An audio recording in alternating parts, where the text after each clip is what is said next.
this video, I'm gonna tell you every single thing that happened in One Piece manga in 2023 from chapter 1072 till the latest chapter 1103. Well, it actually starts with chapter 1071, so starting with chapter 1071, and the title was A Hero Appears. Kuma was flying and he hit the red line, and the Marines said that he is extremely dangerous, evacuate immediately. We're back to the Egghead Island. The CP0 are trying to find a way to get into the lab of Vegapunk, and here when Roblucci said he refuses to accept that Luffy is a Yonko. And here we see the 6 or 5 of Vegapunks and the main one wanting to get out of the lab and the Egghead Island. So Vegapunk asked an unknown guy to save him, so Vegapunk asked the Straw Hats to take them with them. And we're with Boney now. As he was trying to reach Vegapunk to kill him, all of a sudden the deterrents are down, so it's a golden chance for the CP0 to get into the lab of the Egghead Island. So all of them flied with their technique, and Kaku wanted to destroy the ship in front of him,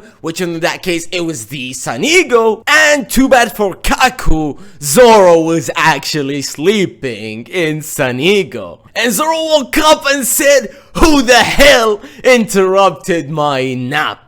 The Straw Hats were arguing about leaving the island, and then Robin said, "Where is Vegapunk?" Cutscene to Vegapunk where he was with Boney, and Boney was telling him, "Can you turn my dad back to normal?" Vegapunk said, "No, sorry, I can't, but there's a reason for it." And now somewhere in the waters of the New World, whoa! Isn't that face bigger than normal? Killer tells Kid to wake up, we're near the land, the home of the giants, Elbaf. Cut to the G14 naval base. Garp calls Helmeppo out and tells him, "We're going to Hachinosu to save Captain Kobe." End of the chapter. Chapter 1072, the title was The Weight of Memories. Chapter starts with a narration from Vegapunk's journal during Matt's time. It's not a flashback, only a text during present time. Vegapunk said that even if the world doesn't accept it, he views her as a real human. Vegapunk said to that this experiment will be their first step toward peace. Bonnie turns herself into a kid and pretends to cry to gain Vegapunk's sympathy. When Vegapunk comes near Bonnie, she turns herself again, now into a very buff adult version. She looks bloated into a balloon. It seems Bonnie's power can make her turn herself into different variations of her future self or something like that. Bonnie knocks Vegapunk's age out of him in forms of sparkling jewels. Then she turns Vegapunk into a baby that can talk, probably thanks to his genius brain. Vegapunk says, "What?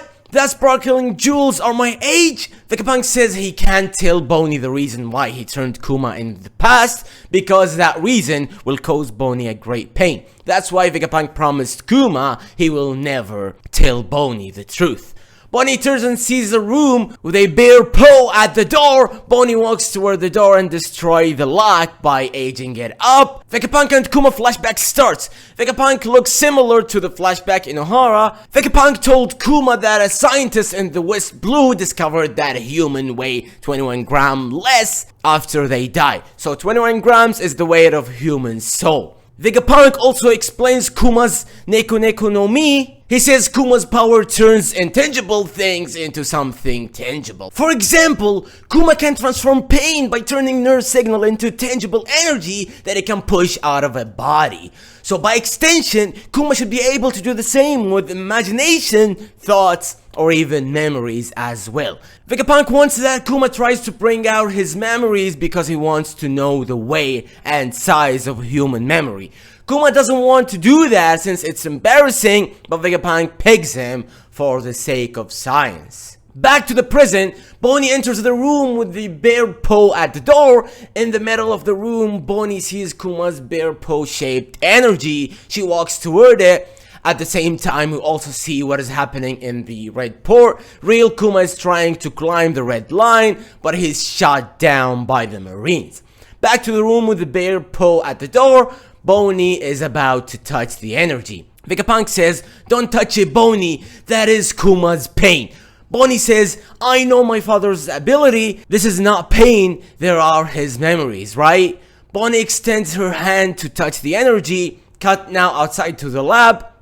Zoro versus Kaku continues. Kaku is using his awakened form. This is similar to Lucci's. Kaku's human beast form has now dark flame hair and a stream of floating dark fire wraps around his shoulders. Kaku uses the same old attacks like Begun, Nose Pistol, but he uses a new attack called Kyoko Begun. However, Zoro overpowers Kaku and knocks him down to the ground easily while Brook protects the Thousand Sun Eagle. Suddenly, it's revealed that the 4 Seraphim came up to the lab as well despite receiving no order. It's revealed that the Seraphim's personality allowed them to react, make decisions on their own to adapt the battle situation, so they come up to assist CP0 by themselves. However, this is not what CP0 wants, since Vegapunk still hold higher authority than them. Addison and Lilith ran out to try and take back Seraphim. Sanji and Frankie go to assist Zoro and Brook. Luffy and the other Straw Hats stay at the lab. Lucci orders Seraphim to destroy the lab before Vegapunk can come out. 4 Seraphim starts attacking the lab building together. However, suddenly Kaku's neck is bitten by someone and Kaku fell asleep. We discover that the one who bit Kaku is Stussy, who has vampire-like wings and fangs. Her true identity is revealed. Stussy is the clone of Mrs. Buckingham. Stussy, one of the Rock's Pirates members. Stussy is the first successful human clone of Mats. Stussy says, I just made Kaku go to sleep, Lucci. And now I need you to sleep as well. Chapter 1073, Miss Buckingham's Stussy. Chapter starts where last one ended. Lucci attacks Stussy, but he misses because he's attacking an illusion. Stussy uses a variation of paper art technique called remaining body. While she distracts Lucci with the illusion, Stussy uses a lipstick with Kariosaki inside to weaken Lucci. Then Stussy bites Lucci and he falls asleep like Kaku. We discover the mysterious person with whom Vegapunk spoke was Stussy, and that it wasn't Vegapunk's intention that she became CP0 member. Stussy can't override Lucci's order to stop the Seraphim because she's at the same level as Lucci. Lilith and Edison came out of the lab.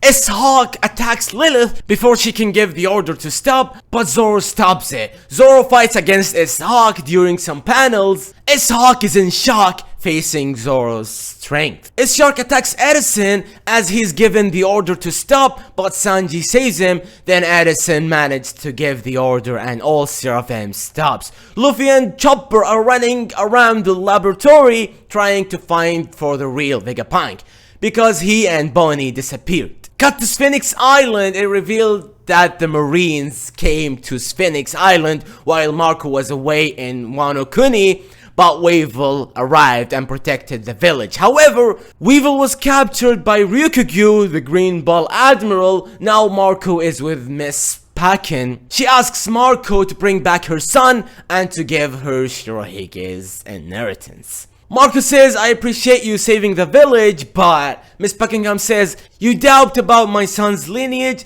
Then just ask Vegapunk. Cut to the sea to Kizaru's ship. Kizaru brings some snacks and drinks to an old man in the ship. Before that, Marines tested the food to find if it was poison. Kizaru starts talking to the man. Kizaru says, have you ever met Vegapunk? The old man says, yes, just once in the past. We discover that the old man is one of the members of the Garossi, and it was actually Saturn, and Saturn says, I regret that it has come to this. Chapter 1074, Mark 3. Chapter starts with CP0 agents that stayed in Fabrio phase. They are being attacked by 50 units of a new pacifista model called Mark III. New pacifistas have sunglasses and wear different uniforms. They can use a technique called bubble shield, slime-like shield developed by Vegapunk. CP0 agents says that new pacifistas are far superior than the prototypes Marine used in Marineford.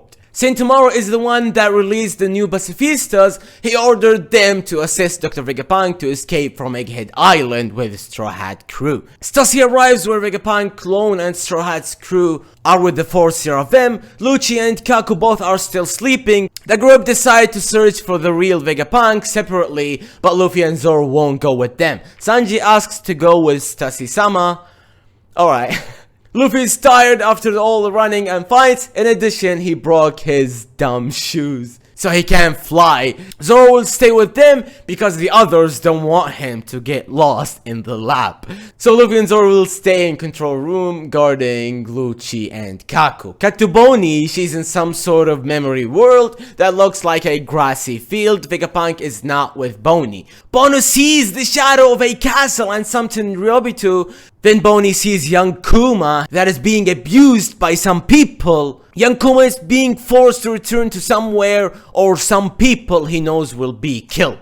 Back to the lab, Pythagoras is searching real Vegapunk. Suddenly, Pythagoras turns around because he senses something, and a part of the building where Pythagoras is explodes. Barriers are down again and Vegapunk's clones can't close them. Shaka is trying to fix the problem because if they try to go out now, they will be shot by CP0. Cut outside of the Egghead Island, we can see World Economy newspaper's ship flying on the sky.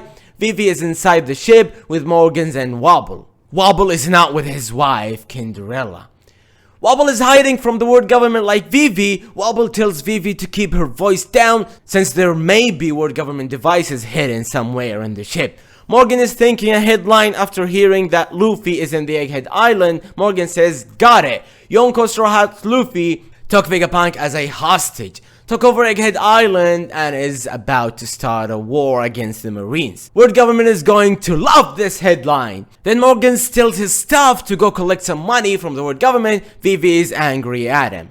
Vivi said Luffy won't do such a thing. Morgan says, you were crying until yesterday and now you dare tell me how to do my job? I am the only one who can shake this world. It doesn't matter if it's a truth or lie, since newspaper is entertainment. Chapter 1075. Labu Phase Death Game. The cover page was that Vegapunk is invited to meet the 5 elders since he is respected as a genius scientist. Chapter starts where Shaka tries to contact Pythagoras, but there is no response. Shaka sees someone's shadow in the monitor, but that shadow quickly destroys all Dendemushi.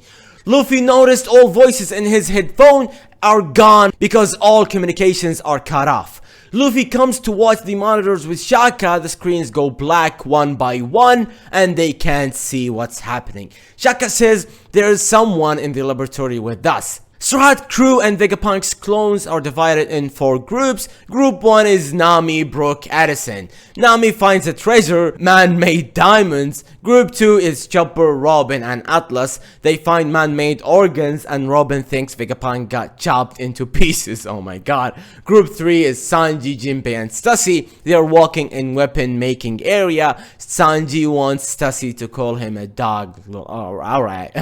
Group 4, Usopp, Frankie, Lilith, and York. They come across the place where Pythagoras got attacked. We discover that Pythagoras survived because he jumped his head out of his body in time. York finds a snake near the area and walks to pet her. Pythagoras tells her to stop, but it's too late. A snake turns York into stone. A snake then attacks the rest of the group. They have to jump down to the floor below to escape. Cut back to control room. S-Bear and S-Hawk barge in and attack everyone, including CP0. Luffy and Zoro have to carry Lucci and Kaku and Shaka to avoid the beam. Shaka orders S-Bear and S-Hawk to stop, but they don't do it. Shaka says this means the person who gave them the order must be Vegapunk as well. Lucci and Kaku wake up and say Luffy and Zoro that they should fight together temporarily to survive this situation. Lucci says, Straw Hat, take our handcuffs away. We are more useful to you without them. Chapter ends with Luffy and Zoro making disgust faces like the ones with Odin and Whitebeard. Chapter 1076. Old Friends. Chapter begins where last one ended. Zoro hears Nami scream in the distance, so he says they need to protect all Vegapunks and help their nakama too. Luffy and Zoro decide that they need to finish the fight quickly so they can't keep carrying CP0 around. Kaku talks with Luffy. Kaku said if you manage to go through this together, I will allow you to cuff me again. Luffy says, oh you will? Fine then. Luffy talks now with Lucci. Luffy says after we finish this fight, you won't take it out on my nakama or Vegapunk just because you can't beat me, right? Lucci says, fine by me, I want to kill you first anyway. And after you're dead, all of your nakama will end up dead too. Shaka gives handcuff key to Luffy. Shaka says, you are free to do anything you want as long as you ensure Stella's safety. Luffy releases Lucci and Kaku, although Zoro doesn't trust them. Luffy and Lucci fight as Spear, Zoro and Kaku fight as Hawk. Luffy uses Gear 4th and Lucci uses his hybrid form, not awakened form. Kaku doesn't transform, as Hawk has Super no Mi, powers from Das Bone / Mr. One, so his body has the characteristics of steel. In an amazing double page, Luffy / Lucci and Zoro / Kaku use a combo attack against Spear and S-Hawk. Luffy Gomu Gomu no Konga Gun and Lucci Rokugan and Zoro Rengoku Onigiri and Kaku Rankyoku Hakurai. Both Seraphim blow way out of the building. Cut to the real Vegapunk. He wakes up in a secret prison inside of the laboratory. Vegapunk is an old man again, but is injured and in chains. Vegapunk is locked up with some Cyberpol agents who went missing some weeks / months ago from Cyberpol number 5, Cyberpol number 7, and Cyberpol number 8. Vegapunk wonders how he's ended in the prison, and he says too that it's curious how his poneglyphs research got leaked to the world government. Cut to the Egghead Island, we can hear some communications from different marine bases saying that more than 100 ships are heading to the Egghead Island. Cut to Elbaf, specifically in a bar near the coast. Shanks and red hair pirates are drinking inside the bar. A giant kid asks Shanks if he can go with them in their ship, but Shanks refuses, like he did with Luffy in One Piece chapter 1. The bar lady tells Giant Kid to give up. Some ships from Red Hair Pirates fleet are near the island and they inform Shanks that Kid pirates are approaching to Elbaf. Red Hair Pirates talked about it. Ben Beckman says our enemy must be angry. Lucky Rose says, look who's talking. Who do you think they have a grudge against? Shanks said, looks like I spent too much talking. It can't be helped since I've just met some old friends who I thought was dead. Shanks gets up from the table and continue talking. Shanks says, I don't want to cause too much damage to this place. Will you help me out, Duri and Barugi? In another incredible double page, we can see that the Red Hair Pirates are drinking with Duri, Barugi, and other giants. We can see that all of them really appreciate Shanks. Duri and Barugi says, of course brother, we are ready to help you fight.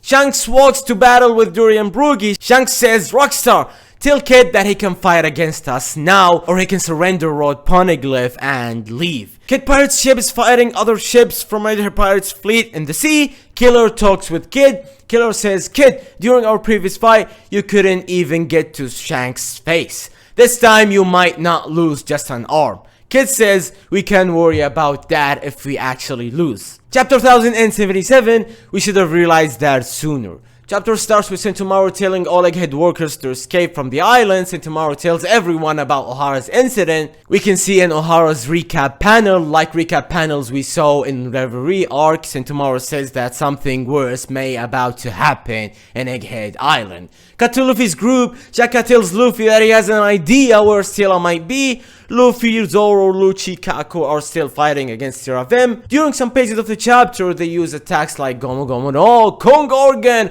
or Shishi Sensonna against them.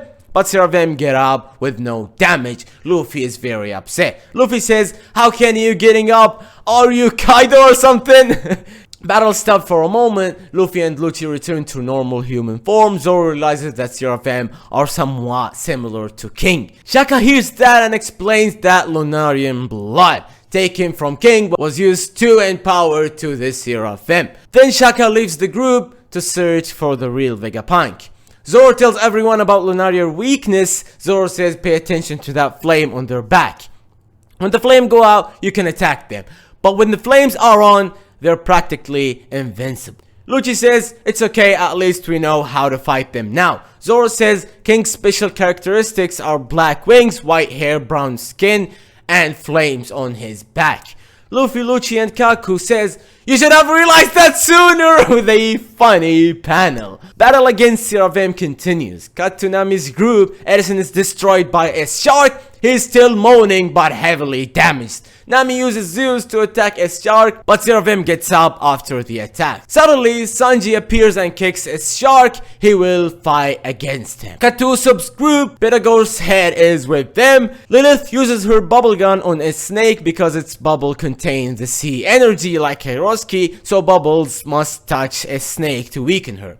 Frankie holds a bubble and uses it to pin a snake down to the ground. Frankie puts the bubble over a snake like a solid ball. A snake starts crying and says she's in pain. So Frankie panically apologizes and his hands slip. A snake escapes and kicks Frankie, turning him to stone. Then a snake gives Usopp and Lilith a cute wink and they smile at her cuteness. A snake uses the Meru Meru no Mi to turn Usopp and Lilith to stone. Cut to Shaka, he's walking down to the old fruit research room underground. Shaka finds the secret present there. He's shocked when he sees Stella and all Cyberpol agents. Shaka says, Stella, so you're here! Who on earth did such a thing? Stella realizes that there's someone in the shadow behind Shaka. Stella says, Shaka, did you bring someone else with you? Shaka turns around and hears some footsteps. A mysterious person walks down the stairs behind Shaka.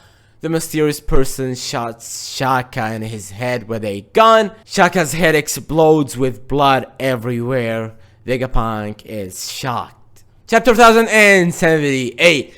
Escape time limit. Chapter starts with Stussy. She's using her personal Dendemushi to talk directly to Sentomaru. Stussy informs him that Kizaru is coming to the Egghead Island. The plan is to have marine forces coming as backup, since the world government is taking extreme precautions due to number 1, the content of Vegapunk's research is already beyond Ohara's discoveries. Number 2, Egghead Island has a defense forces unlike Ohara. So that's why the world government is moving their forces far beyond a normal buster call. We can see that people start evacuating all over Egghead Island. Cut to Frankie's group.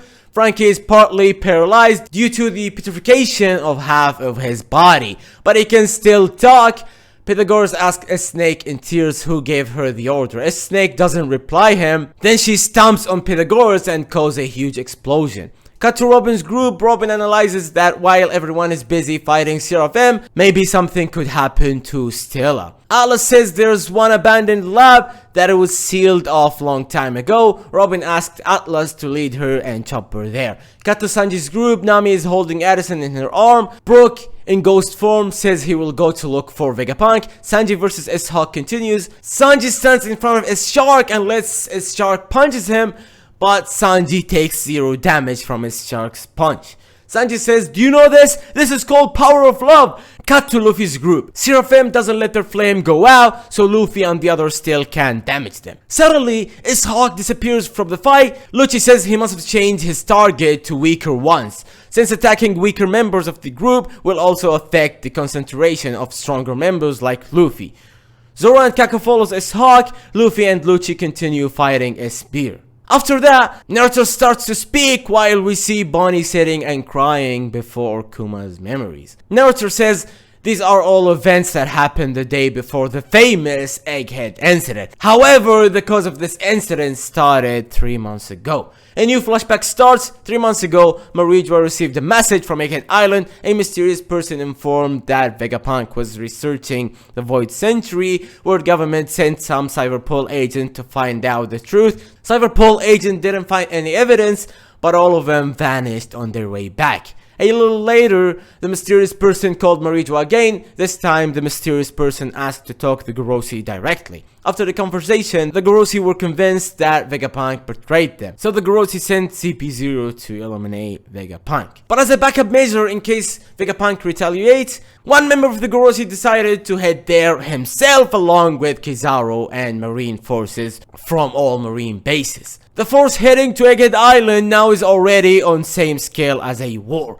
As Naruto speaks, we can see a montage with Saturn, Kizaru, Vice Admiral Doll, and some other new marines. The Naruto says, The conclusion of Egghead incident and the next day will shock the world in a way no one has imagined. We discover who's the traitor in the last double page of the chapter. The traitor is York. She appears in front of Stella. She has the same cute smiling expression we saw in other chapters, but a bit more creepy.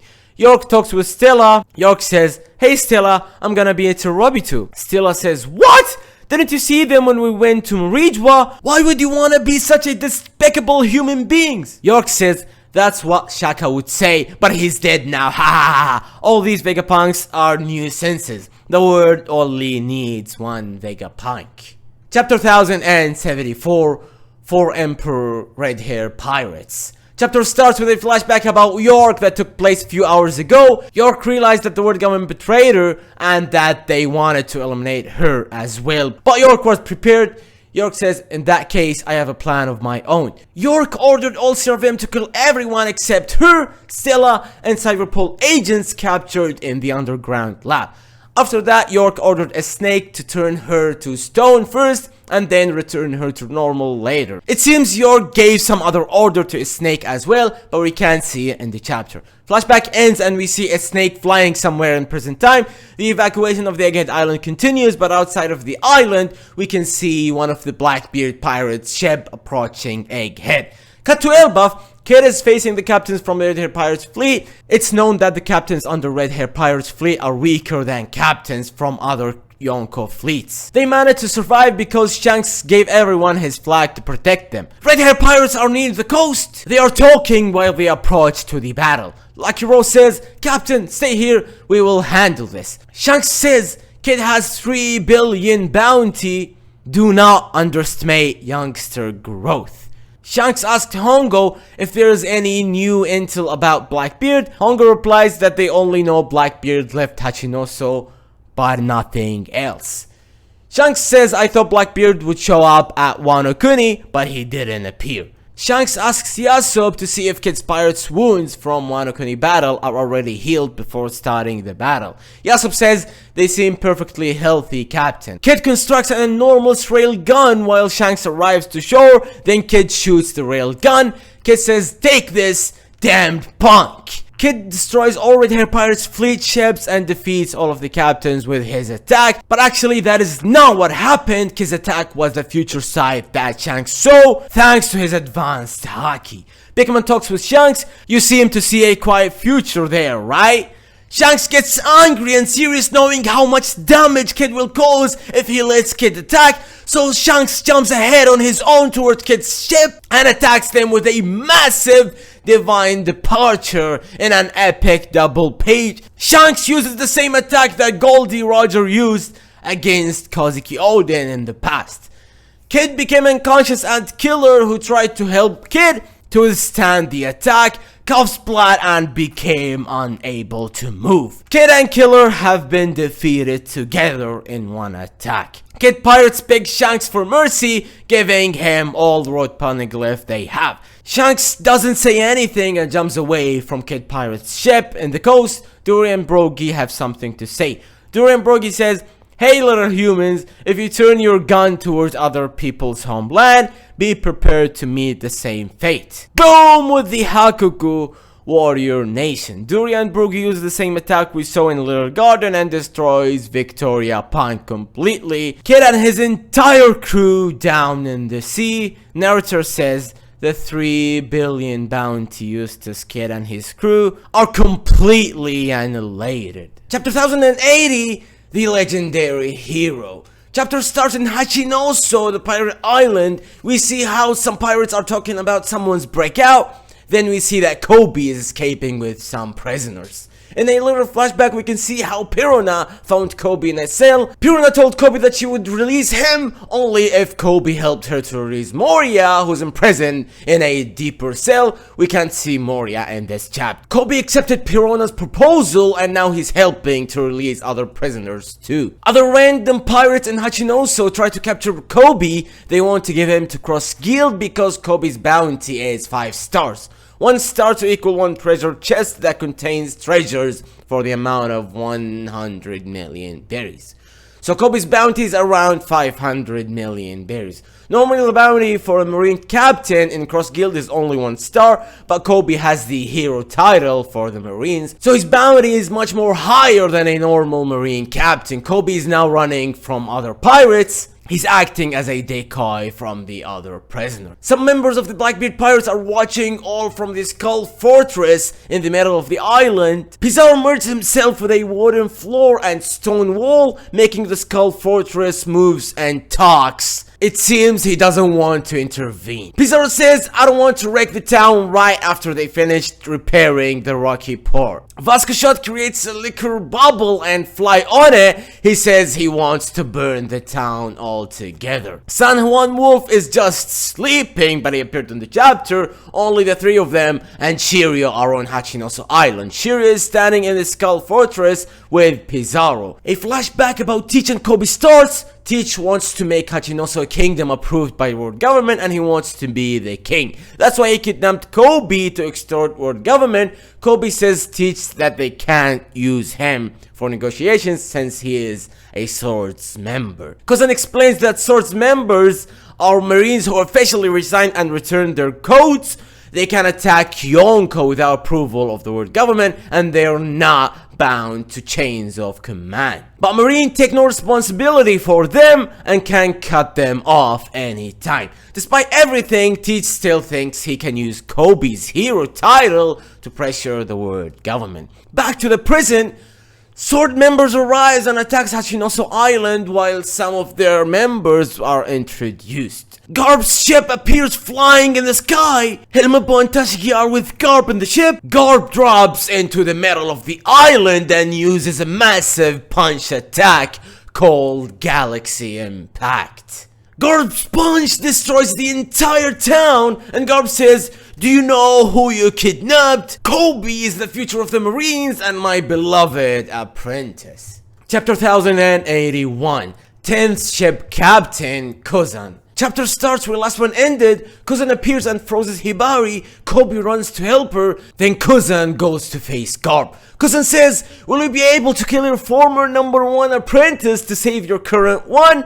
I like how you always have done whatever you liked. Now I'm doing the same, that's why I'm following Teach. Garp says, I thought I taught you to live in the present. A flashback about Teach and Kuzan starts. It took place in a certain island 1 year after Kuzan vs. Akainu battle in Pine Hazard. Part of the Blackbeard Pirates arrive to the island and they see some of their nakamas frozen. San Juan Wolf, Vascoshot, and Dr. Q. Blackbeard Pirates enter in a bar and see Kuzan. Then they drink and get along surprisingly. Reverie whispers Teach to kill Kuzan and take his power for the crew. Kuzan hears it and gets angry, ready to fight against them, but Teach apologizes for Reverie's words and offers Kuzan to join him instead.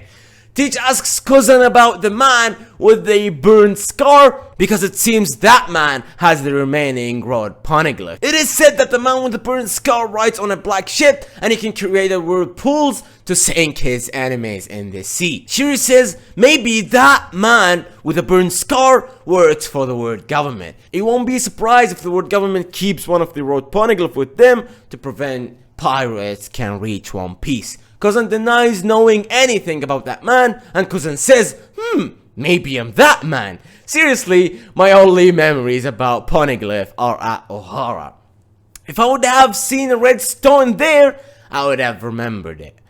Flashback ends, Garp vs. Kuzan continues. Kuzan uses his attack, Ice Ball on Garp, like he did with Whitebeard in Marineford, but Garp breaks the ice easily. Then Garp grabs Kuzan's head and uses a new attack. Garp says, those who hesitate are weak.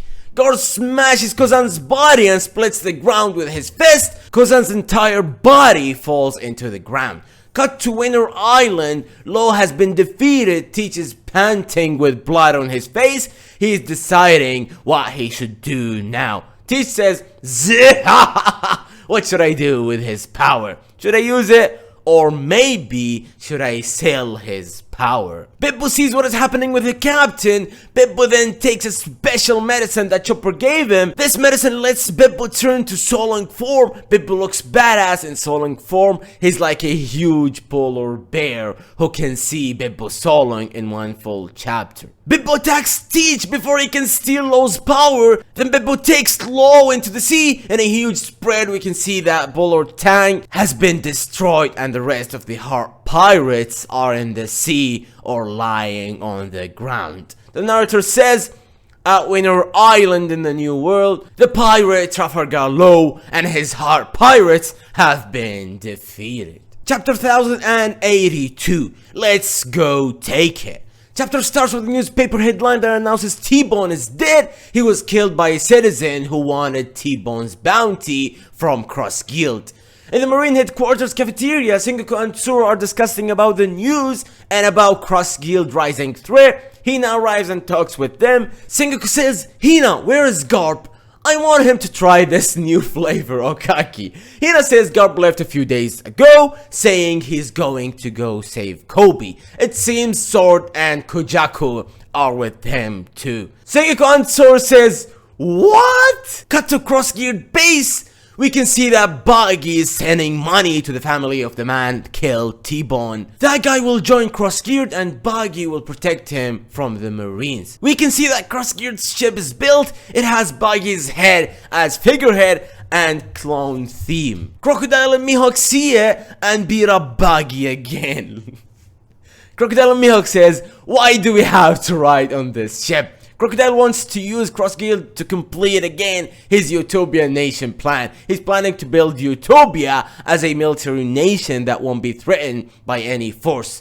Mihawk gives Crocodile some advices, like they need to amass more power. Buggy is against Crocodile's plan. Buggy says that's not what real pirates do. A flashback about Buggy and Shanks starts. It took place 24 years ago in Lockdown. On the day of Goldie Roger's execution, Buggy asked Shanks if they were going for the One Piece. Although Shanks wanted to go before that, he changed his mind and he decided not to go to Laugh Tale in that moment. Shanks says, but don't worry, I will keep being a pirate. Come with me, Buggy. Buggy says, I'm not going to work under you, idiot. Buggy was angry since he secretly hoped Shanks would take after Roger and became the next Pirate King. Buggy already abandoned his ambition since he knew he's no match for Shanks. Buggy says, I won't forgive you for losing my treasure map. After that, Buggy ran away back to the prison. Buggy talks with Crocodile and Mihawk and asks them if they haven't heard that Red Hair is on the move. Buggy gets angry because Shanks chose to do this now. Shanks' move fires him up. Buggy says it may be because of luck and accidents, but I hold the same title as him now. In that case, I want to become the Pirates King too. Buggy shouts in tears before Crocodile beats him up again. Crocodile says, you're delusional, you have zero plan or preparations, piracy is business. Mihawk says, red hair, black beard, straw hat, you accept us to go fight them all on your order? Buggy says, we don't need to fight them all. This is a battle of treasure. All we need to do is take the treasure first.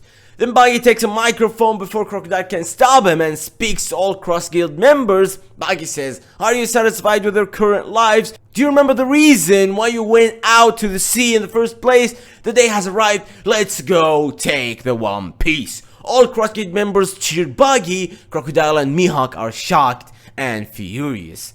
Cut to Kamabaka Queendom, we can see that 4 army commanders of the Revolutionary Army are excited because someone arrived. Sabo returns safely. It's revealed that Sabo was actually not in the Lucia Kingdom when Imo destroyed the island. Sabo was on a ship taking some of the Lelouchia citizens who wanted to join the Revolutionary Army. Sabo enters the meeting room with Dragon and Ivankov. Sabo says, I'm going to tell you the entire truth about what happened in Norwegia. Chapter 1083, The Truth of That Day. The chapter starts where the previous one ended with Sabo, Monkey D. Dragon, and Ivankov, and Sabo will talk about everything that happened in Reverie. Information about the 8 kingdoms that oppose the world government because of what happened to the kingdom of Lelouchia. These 8 kingdoms refused to pay taxes to the world government, and therefore the government decided to send the Holy Knights to them to deal with them. It was mentioned that the number of the Holy Knights is 9. Sabo with Karasu, Morley and Lindbergh against Admirals Aramaki and Vegetora. In the fight we will witness Karasu shooting crabs at Vegetora while Morley managed to stab Green Ball. Also the CP0 organization intervened in the battle, which is in position of Nefertari Vivi. According to Sabo, the main mission was successfully accomplished by enabling them to declare war against the world government directly by burning the world government flag. And even Bartholomew Kuma was freed. Monkey D. Dragon said that the real war against the world government has now begun because of the action of the Holy Knights. The Revolutionary Army has started on its first move in the battle by destroying supply ships headed to Marijua. We see a newspaper in which the news of the corpse of King Nefertari Cobra, king of the kingdom of Arabasta, is presented, and next to him is the main accused, Sabo. We also see King Nefertari Cobra heading to meet the Grossi, and before he goes to them, he asks Bell and Chaka, the guards of the kingdom of Arabasta, to take care of his daughter, Princess Nefertari Cobra. Chapter 1084, Attempt Murder of Tenryubitu. Chapter starts with Cobra talks to the Grossi about Queen Lily of Arabasta. She was one of the 20 founders of the world government in the past, but refused to become a Tenryubitu. Queen Lily went missing after leaving the country. Cobra asks the Grossi where she went, but they say they don't know.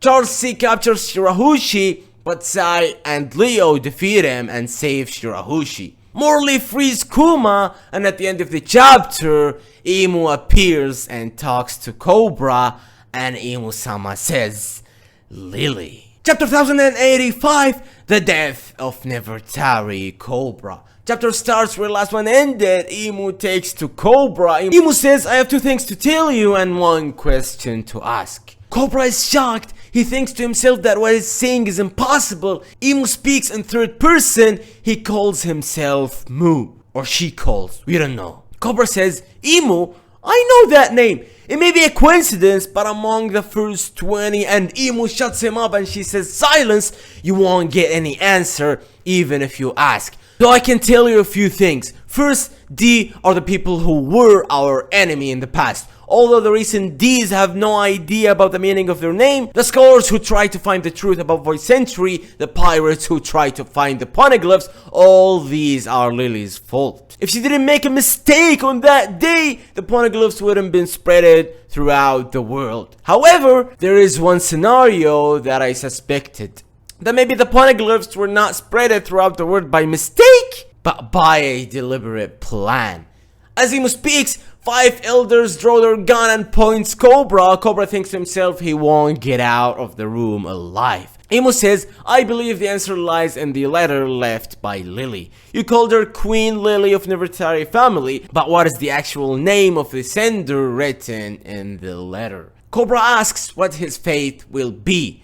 One of the 5 elders answered his fate was decided the moment he saw Imu-sama. Then Cobra starts to talk. Cobra says Queen Lily's real name was Nefertari D. Lily. Imu says D.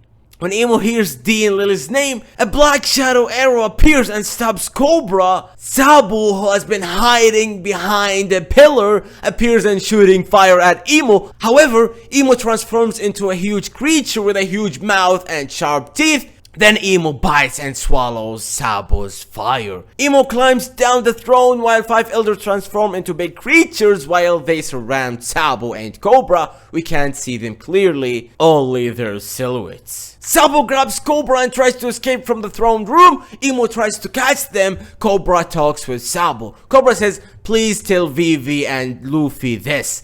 We all are D as well. A little flashback to Sabu's childhood starts. Sabo comments that it's strange how both Ace and Luffy have D in their names. Luffy says, I can give it to you too, Sabo. I will call you Sa-D-Boo. Back to the present time, we can see Sabo and Cobra are both stabbed. Cobra starts to recite Lily's letter. Cobra says protect the poneglyph, but then we cannot hear the next parts because one of the Goros's roar in creature's form covers Cobra's voice, but we can hear last part of Lily's letter. Cobra says raise the flag of dawn to the world. Cobra stands and blocks Imu's attack to let Sabo escape. Sabo says Cobra! Then the scene cut a few seconds later. We see Cobra on the floor. He's dead. Wobble sees all what is happening through a hole in the wall. Imu notices Wobble is spying them. Wobble goes into panic and starts to eat through the walls to run away. Wobble says, I shouldn't have seen this. After that, Reverie meeting room receives a message saying King Cobra and King Wobble won't be joining the meeting anymore. In other room, we see Vivi has been captured by CP0. In the room are Lucci, Jabra, Khalifa, and the other CP0 members we saw in the last chapters. Jabra and Khalifa got their introduction panels as Cyberpol agents. Jabra recaps other things that are happening in Marijua right away after the incident against St. Charles. Leo and Sai announce they're pirates under Straw Hat Crew flag. On the other side, it seems Vegetora allows slaves to escape and Ryukugyu yelled at him. Suddenly, Wobble breaks into the room where Vivi and CP0 are while he was escaping from the throne room. That distracts CP0, so Vivi takes advantage of the situation and grabs on Wobble to escape. Chapter ends with Vivi and Wobble running away. While Wobble's wife sees them together, she is shocked. Vivi says, where are you going, Wobble? Wobble says, I will run to the end of the world where nobody can find me. Vivi said, take me with you. And Kendrella says, the wife of Wobble, she says, they're running away together. Chapter 1086, 5 Ancient Beasts. The unveiling of the entire 5 ancient beasts and the nicknames of the 5 battle deities. Battle deity of science, Saint J. Garcia, Saturn. Battle deity of agriculture, Saint Schiffer Jupiter, which is Jupiter. Battle deity of finance, Saint Ethan Baron V. Nasujuru, Venus. Battle deity of justice, Saint Topman Valkyrie, Mercury. Battle deity of environment, Saint Marcus Mars.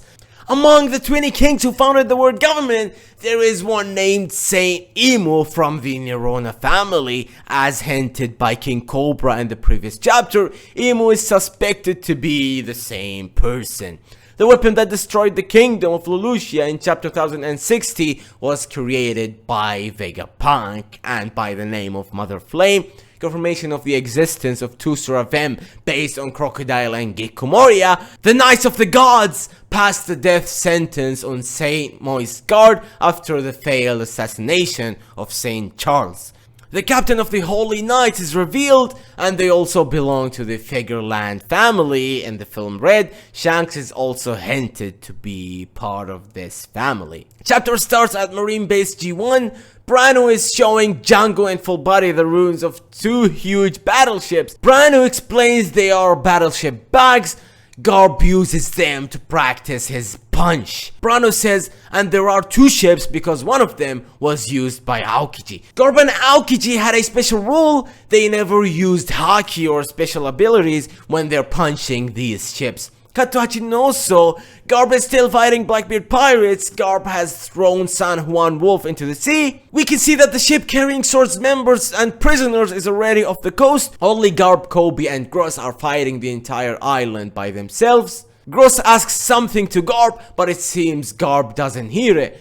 Gross says, Garp-san, am I the future of the Marines too? Kuzan gets back up after Garp's punch. Garp tells Kobe and Gross to run. Kobe sees a woman that is being attacked by a pirate. When he tries to help her, Kobe discovers that he has been tricked by them because a woman is a pirate too. Shiryu in invisible form appears and is about to stab Kobe, but Garp blocks the blade and gets stabbed in his body instead. Garp grabs Shiryu and throws him to the ground. Shiryu is injured but laughing. Kobe says sorry to Garp, but Garp says Shiryu's aim was to get him from the beginning. According to Cross Guild, Garp's bounty is worth 3 crowns, which means 3 billion berries. It's the same amount that Marine Admirals get. A new flashback starts. We see the first time Garp met Kuzan, and Garp seems very young. Young Kuzan asked Garp to be his disciple, but Garp told Kuzan to go and train with the marine instructors instead. Kuzan refused and tried to imitate Garp by punching the battleship like him. As days gone by, Kuzan's punch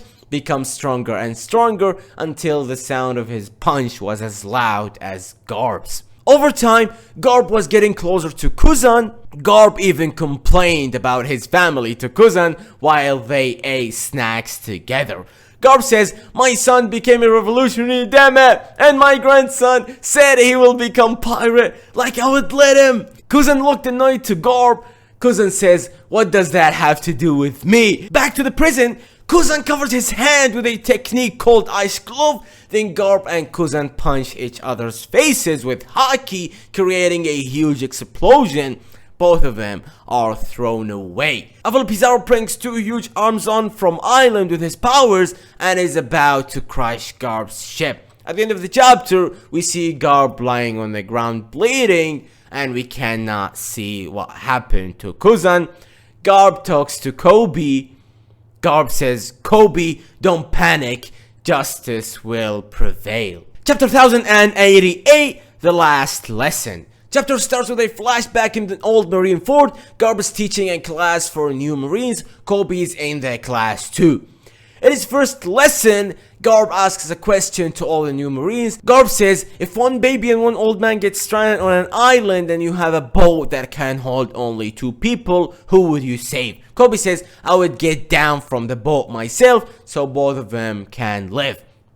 Garp throws a chalk at Kobe. Garp says, "You are wrong. The old man doesn't have much time left anyway, so you just let him die. Why did you all become marines? Isn't it to protect the people's future? Then you and the baby have more future than the old man.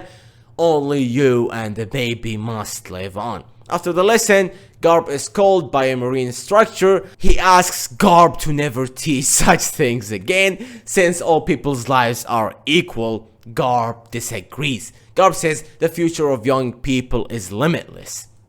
Then we cut to another flashback at Amazon Lily. After Bo Hancock's incident some days ago, Blackbeard agrees to leave Amazon Lily. However, he's taken 800 marines and a battleship with him. Vice Admiral Yamakaji only stands and watches since Marine Headquarters didn't give permission to fight a Yonko. However, Kobe steps up and offers Blackbeard to take him as a prisoner instead of his men. Vice Admiral Yamakaji allows him to do it since Kobe is a sword member. Back to the prison, everyone on Garp's battleship is panicking. They shoot at the giant hand but cannot stop it. Kobe says if that hand comes down, hundreds of lives will be lost. What should we do, Vice Admiral Garp? Garp says if it's the 3 of you, then they can be saved. Then Garp gives orders to each of them.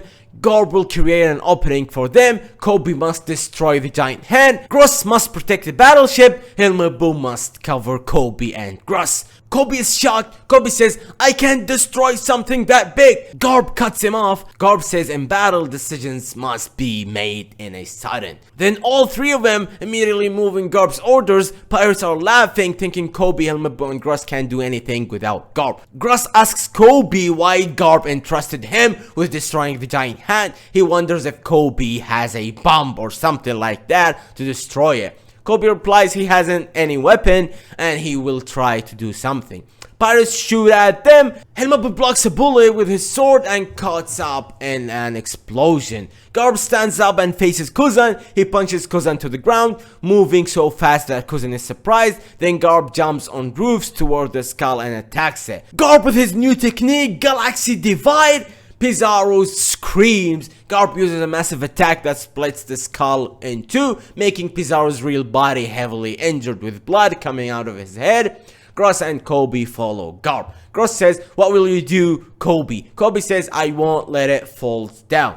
Kobe then jumps into the air, facing Kizaru's giant hand. Kizaru's in pain, but he can still move, so he swings his hand down to crush Garp's battleship in revenge. Then another flashback starts back to the time when Kobe and Helmeppo first joined the Marines. We see Garp and Helmeppo talking in the training field that we saw on the cover story. Garp noticed that Kobe manages to improve very fast, but he has an abnormal amount of injuries on his hands and shoulders. Helmeppo says Kobe doesn't want to tell anyone, but the fact is that Kobe knows he has less fighting skills than a normal person, so to make it up for it, he needs to train between 100 to 200 times harder than other people. Helmeppo says too that Kobe has been training in secret every night by punching Garp's battleship bag. Cut to present time, Garp is smiling while he remembers that training. All pirates are laughing at Kobe, saying there's no way he can stop the giant hand. Pirates say too the hero title must have gotten into his head. Kobe is about to attack the giant hand. Kobe says, if I can't do this, everyone will die because of me. Honesty impact, and Kizaru starts screaming. Kobe punches and destroys the entire giant arm in an epic double spread. We see that Kizaru is screaming in pain as his real arm is breaking. Garp is laughing in tears while both Helmeppo and Gross are shocked. Gross uses a technique called clay whip to create a giant clay net to stop the falling stones and save Garp's battleship. Kobe, Helmeppo and Gross end up safely on the battleship. Garp calls everyone on the battleship with Agent Mushi. Garp says, all of you, full speed ahead and sail away from Hachinosu right now. I will find a way to survive on my own. Our mission is already completed and your safety is the most important thing. Kobe cries and tells the ship to head back, but Gross stops him. He's in tears too. Garp continues. Garp says, all of you are the future of the Marines. In the last double spread, Garp is lying on the ground with an ace blade stabbed on his chest. He is surrounded by all Blackbeard pirates and Kuzan. Garp is still laughing as it's spreading from his wound. We see Kizaru's face, but his eyes are hidden, making his expression unknown. The narrator says, in the next day's newspaper, the news that are reported to the world are: the young hero Kobe returned safely, the legendary hero Garp disappeared at Hachinosu, Yonko Straw Hat Luffy is taking Egghead Island as his stronghold. In the final panel of the chapter, we see the Marines' ship are arriving at the Egghead Island. Chapter 1089, Barricading Incident. Chapter starts at Fuchsia Village. Whoopslap is reading about Garp in the newspaper. Whoopslap trusts that Garp would be fine. Makinu's son is laughing at Luffy's photo in the newspaper. Makinu talks with her son. Makinu says, you've grown to like Luffy Oni-chan, right? Cut to Kurobu to Dadan's family base. We see Dadan's reaction to the news at the newspaper. She's asking in tears what Garp and Luffy are up to. Suddenly, a huge earthquake starts. It's taking place 6 days after Lucia Kingdom destruction. There is a huge hole in the middle of the sea at the place that was once Lucia Kingdom. We cut then to people all over the world fearing the earthquake. We can see Momonosuke in Wano Kuni, Olicia in Kano Kuni, Iceberg in Water 7, Hina in Marine Headquarters, Imo in Marijua, Laboon in Twin Cape, some prisoners in Emble Down, citizens in Lockdown, Ivankov in Kamabaka Queendom. We can see another random islands too. The sea around the world rises by 1 meter, sinking many islands. Then back to Fuchsia Village, where villagers are looking at rising tits. Whoopslap is looking too worried. Cut to Egghead Island, marine battleships are surrounding the island. Kizaru destroys one of the Vegapunk's Sea Beast weapon with a normal beam. But Kizaru has not started the attack yet, since he doesn't want to cause too much damage in the island. Kizaru calls Sentomaru and asks him to surrender, but Sentomaru refuses. We see a little flashback panel of young Kizaru demonstrating his beam to young Vegapunk and child Sentomaru. Kizaru is sitting in the ground while he is shooting beams with his finger to the air. Sentomaru continues talking. Sentomaru says Uncle Punk managed to develop Pacifista's lasers by doing research on your power. I can't believe you're the one coming to kill him. Kizaru says, unfortunately, I can't cover you from the researching on Void Century charges. Sentomaru-kun, at the end, I have to obey orders. We can see that around Egghead Island there are 100 marine battleships with 9 vice admirals and 30,000 marine soldiers in total. Saint Saturn is having a meal inside his room. Vice Admiral Doberman enters and reports the overall situation. We can see a recap of entire Egghead Island and where are all characters. Saturn orders Doberman to sink the researcher's ship that escaped the island earlier as well. Cut to Egghead Island, York is calling Marijua complaining why they tried to kill her along with other Vegapunk. The Garossi replies that they saw her as no different from other Vegapunk. However, after Lelouch's incident, they have a new idea and they might keep York to help them with producing more Mother Flame weapons. It's revealed that York is the one that sent Mother Flame to the Garossi. The power plant for producing them is on Egghead Island too. York made the Garossi promises not to hurt her or the research laboratory and to make her a Tenrobitu. The Garossi agrees and we can see that Saturn and Kizaru are listening to the conversation too. However, in the final double spread of the chapter, we can see that York is making the call in tears with Zoro's sword at her neck. Usopp is the one setting up the Dendemushi. York ends the conversation screaming for help. York says, "Save me from Luffy!" The Garossi, Saturn and Kizaru are shocked since until then they are under the impression that York managed to defeat everyone using the Seraphim before calling them to Marijua. We can see that the rest of the Straw Hats crew, Bonnie, Lucci and the real Vegapunk are eating and chilling behind York, Zoro and Usopp. Nami says, "I get the entire situation now." Vegapunk says, "So that's how it is." Bonnie says, "This is really a barricading incident." Luffy says, "I don't really get it, but we just have to use her as a shield to escape, right?" Chapter 1090, Admiral Kizaru. We continue in the events of Egghead, where we see that Kizaru has already arrived on the island where the crew is by using the Yata no Kagami technique. The Garossi Saturn talks to Luffy through Dendemushi and Luffy tells him that he will become the king of the pirates, and Morgan is eavesdropping on them. The Seraphim are enclosed in gigantic bubbles. A snake has fallen in love with Luffy and that's why he cancelled Frankie's petrification. Kizaru arrives at the Egghead Island and Sentomaru blocks one of Kizaru's lightsabers. The crew thinks of escaping to Elbaf Island with the Vegapunk machines. York put a password on the island so no one can escape. At the end of the chapter, Luffy notices something through his observation haki and says that a very powerful person has arrived. Chapter 1091, Sentomaru. Chapter starts with Pacifistas and Vegapunk's Sea Beast weapon attacking Marines. Sea Beast weapon sinks some Marines' battleship. 2 Vice Admiral battle with them. Doll kicks one Pacifistas in its face. The Vice Admiral with multiple chins uses a mechanical arm to punch one of the Sea Beast weapon. Cut to Kizaru vs Sentomaru. Kizaru kicks Sentomaru. His entire body flies away because of the attack. Kizaru says, "Why are you siding with a pirate, Sentomaru-kun?" Sentomaru says, "I will join with anyone to save Uncle Punk." Sentomaru's flashback starts. We can see Kizaru, Vegapunk and Sentomaru's first meeting. It's the same story that Oda explained in One Piece Volume 106 SBS.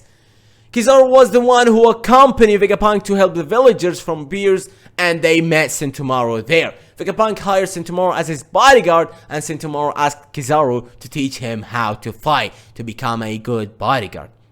Back to the prison, Kizaru uses Yasakani no Magatama to attack Sentomaru. After that, Sentomaru uses Ashigaru Dokoi to attack Kizaru, but Kizaru stops it without using his Lugia fruit's power. Kizaru says, "I thought you as good as I can, but my guard won't lose to yours."